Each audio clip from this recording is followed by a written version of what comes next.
entertainers and our sports figures and people like that getting involved in our cause. But you've already given 2 examples where they are actually getting involved, so it might be that they are getting more involved than we actually think they're getting involved. Yeah, I mean, it does seem like a new generation. Now, I can't go down the roster of, which athletes are doing something and which aren't. Obviously, Colin Kaepernick has put his life on the line, his livelihood on the line.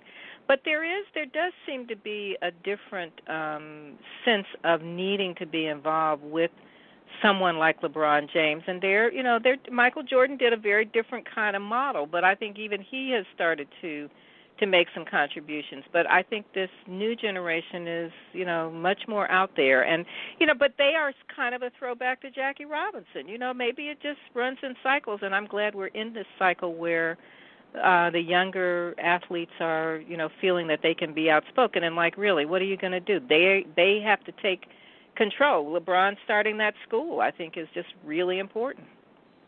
Yeah, there's no doubt about that.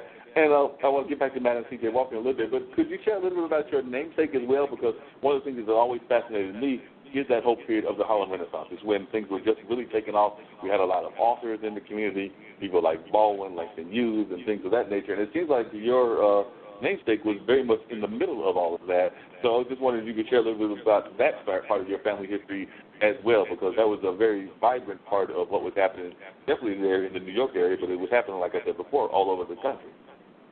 But, I've definitely, A'Lelia Walker has always fascinated me. And I would say as a young person in high school, when I was really just beginning to be aware of black history and do my research, she was the person I was more interested in than Madam Walker. It took me a little while to get mature enough to really understand who Madam Walker was and what she was about. But I loved learning about A'Lelia Walker because she knew people like Langston Hughes and Zora Neale Hurston, and she had all the artists and musicians and actors and writers who came to her parties at her house on 136th Street and the mansion that her mother had built in Irvington, New York.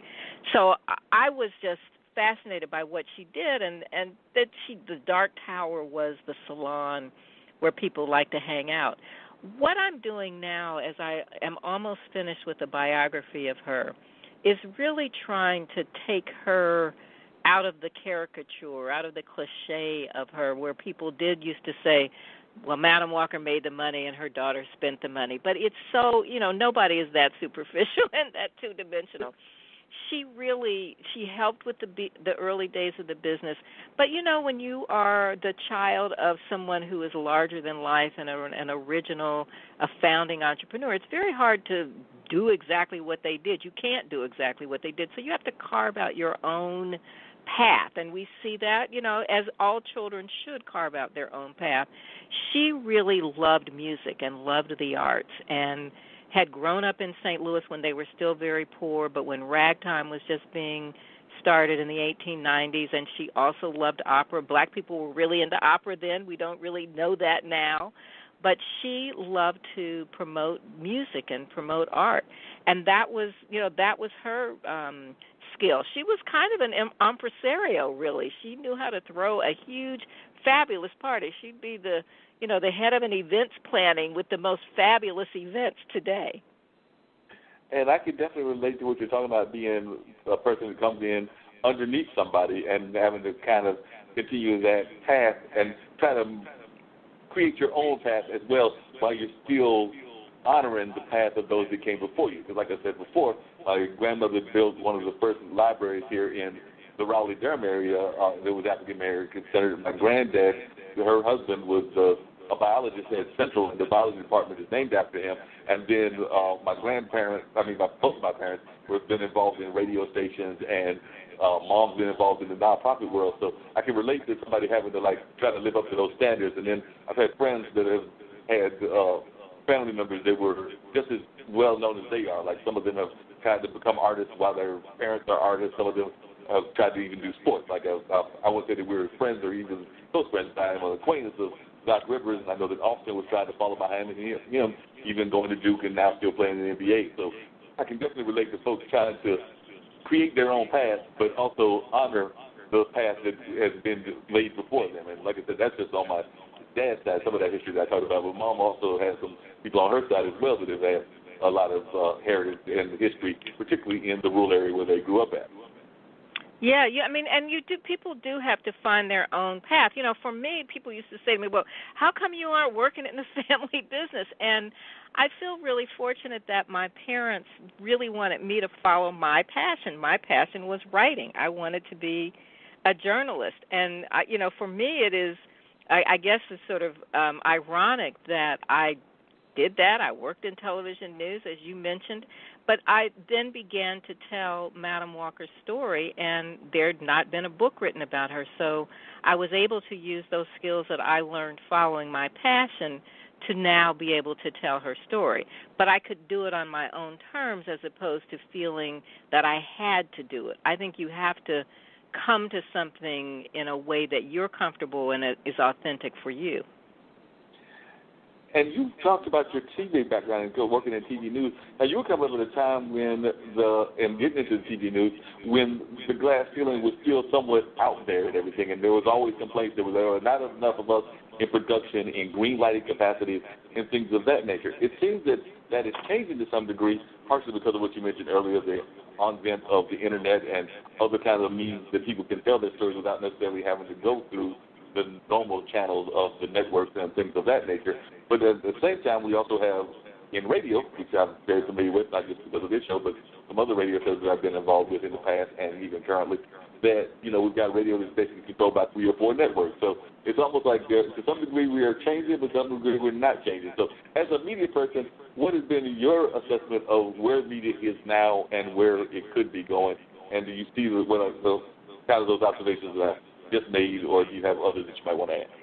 No, well, that is one of those things that's very frustrating and challenging right now, that the ownership of black radio stations that are programmed for African American audiences, that the ownership is really challenged at this point, and radio is really it's difficult because we used to own so many more radio stations. It is a disruption of this entire industry, but then you see these bright spots where, with Richelieu buying Essence, it's like now it's back with black ownership and really caring about the audience. But it's difficult because it's so expensive, and the laws have changed, the regulations have changed. With this current administration, we know that there's no interest in African Americans having any real ownership of anything. I will say that when I started a long time ago, in the mid 1970s, when I went to work at NBC, women had sued Newsweek and had sued NBC and ABC because young women were hired as secretaries and researchers, and they got stuck there, and young men were hired as desk assistants and associate producers, and they moved up the ranks to be producers. But after the lawsuit, it was clear that there was gender discrimination. So I was one of those people who was a recipient of those doors opening up for women. And there was a point during the 1980s when there were a number of African-American bureau chiefs for NBC and for the other networks. Now that with the disruption of the networks, there are very few bureaus, and a lot of those jobs are gone. But the doors opened up, but then it seems that, when the economy changed, when the business model changed, a lot of people were out of those jobs. So we're in a very challenging period of time. But I see some bright spots like the Undefeated at ESPN and what Kevin Merida is doing, what LeBron is doing with media. So we're in a best of times and a worst of times combination. Who's going to survive?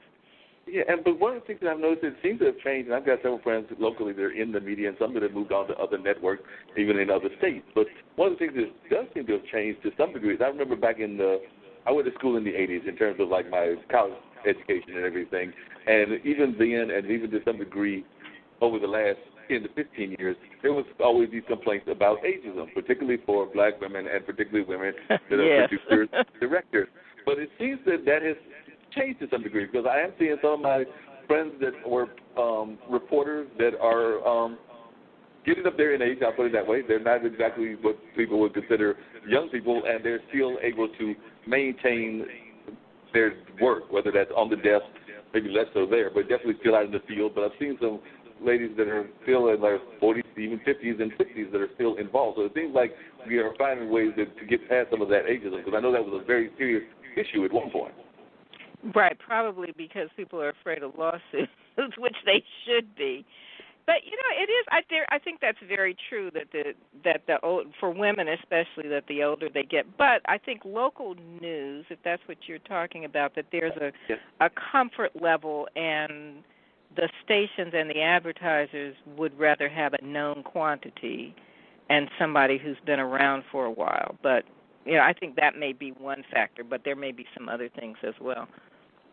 Yeah, I'm sure that there's factors in suits and things of that nature. Like I mentioned on this show one time before, I was actually surprised at how ageism still plays a factor in fields that we don't even think about ageism necessarily. Because I remember my mother got to be a board trustee of a local bank, or a state bank here in North Carolina, and she did not have that job for a long time. I think she had it for like maybe about 4 or 5 years, because they had like an age cutoff. So I think that one thing, when she turned somewhere between 70 and 72, they were like, nope, I know we hired you at a later age, but we've got this age cutoff, so you can only serve for this a minimal amount of time because of the age cutoff, which was probably established at a time when people weren't even living into like this. I mean, when now people are living into their 90s and even into the century mark.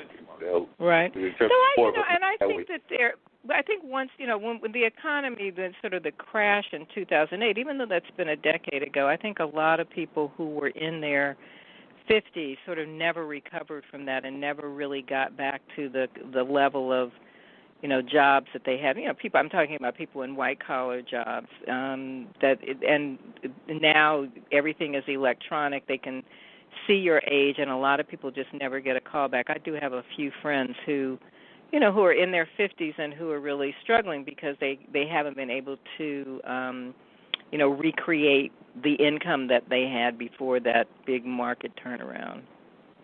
Yeah, that's very true. We have seen that market turnaround and everything. Now, one thing that I remember reading about the house was that you actually got a chance to stay in the house for a while. So what was that like? Because this house seems like it was a very iconic house with all kinds of rich history that you were like literally living in. Like, some of us are not that fortunate that we get to live in a house. Right. Well, I have visited. I've actually never lived there, but my mother, as a really little girl, did spend some time there.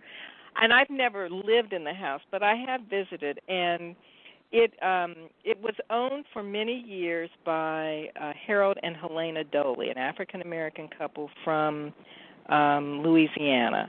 And they did a fabulous job of renovation, and it was a designer show house in 1998. So a new kitchen. So it's not the old kitchen, but they put the original tile roof is back on. They did a lot of upgrades, and so the house is now really restored. And the National Trust for Historic Preservation has done a really good job of making sure that it will be preserved into the future so that it won't be changed, it won't be knocked down. And I would just say, folks should keep paying attention to what is happening with the house. I think there are going to be some interesting things within the next 6 months or so, and perhaps open from time to time. It's not going to become a house museum, because that kind of, we talk about business models. The business model for the house museums is hard to do now because kids, school systems don't have money to send kids on field trips anymore. But there are some things that will be happening, so I urge folks to pay attention. And, this is a very interesting time. It's the 150th anniversary of Madam Walker's birth. Next year will be the 100th anniversary of her death. And this year is the 100th anniversary of the opening of Villa Lawaro. So we've got Villa Lawaro is a National Historic Landmark in Indianapolis. The Madam Walker Legacy Center is a National Historic Landmark. It's undergoing a major renovation with money from the Lilly Endowment and in partnership with Indiana University, Purdue University. It will reopen in late 2019. My book on A'Lelia Walker will come out around the same time, and then the Netflix series is scheduled to come out Christmas 2019.